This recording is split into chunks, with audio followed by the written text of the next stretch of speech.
আজকে আমাদের গন্তব্যস্থান হলো নবদ্বীপ ধাম। নবদ্বীপ ধামের জন্য সকাল 8টের সময় শিয়ালদা থেকে ট্রেনে উঠে গিয়েছি। চলো আজ তোমাদেরকে নবদ্বীপ ঘুরে দেখাবো।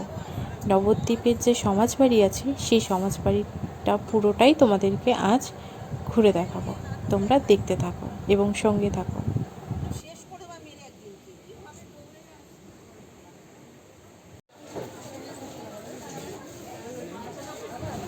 এখন বাজে দুপুর 12টা। আমরা দুপুর 12টার সময় পৌঁছে গেলাম নবদ্বীপ ধাম স্টেশনে। তবে স্টেশনটা কিন্তু অনেক উন্নত করেছে। এই স্টেশন কিন্তু এরকমটা ছিল না। তোমরা দেখতেই পাচ্ছ, তোমরা দেখতে থাকো এবং সঙ্গে থাকো।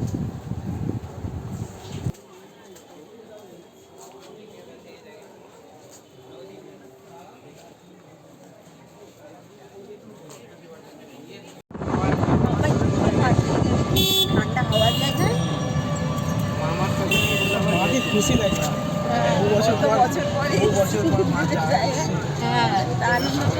বলছি চিনতেই পারছি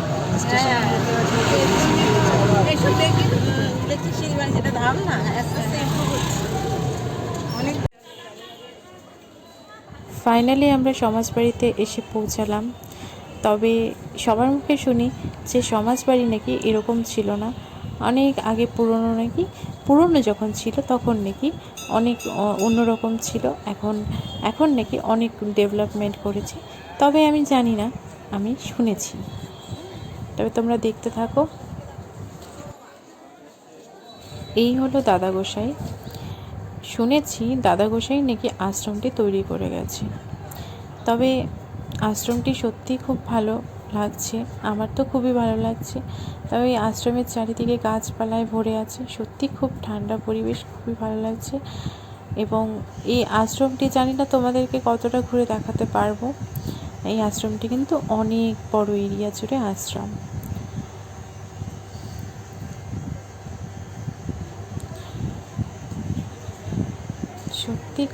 সত্যি খুব সুন্দর। তোমরা দেখতে থাকো। আর আমরা আসার পরপরই আমাদের সৌভাগ্য, এত অপূর্ব দৃশ্যটা আমরা দেখতে পেলাম, ভাবতে পারিনি। সত্যি খুব ভালো লাগছে এই মুহূর্তটা, সত্যি খুব স্মরণীয় মুহূর্ত। তবে তোমরা দেখতে থাকো।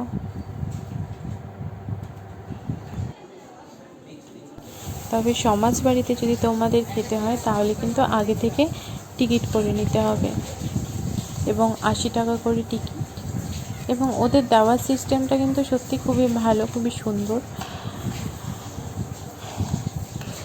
আর আশ্রমে কিন্তু নিরামিষ আহার করানো হয় এবং সাথে চাটনি মিষ্টি রয়েছে।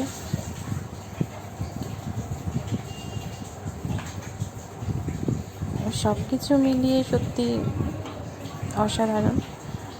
তোমরা চাইলে কখনো এখান থেকে এসে ঘুরে যেতে পারো।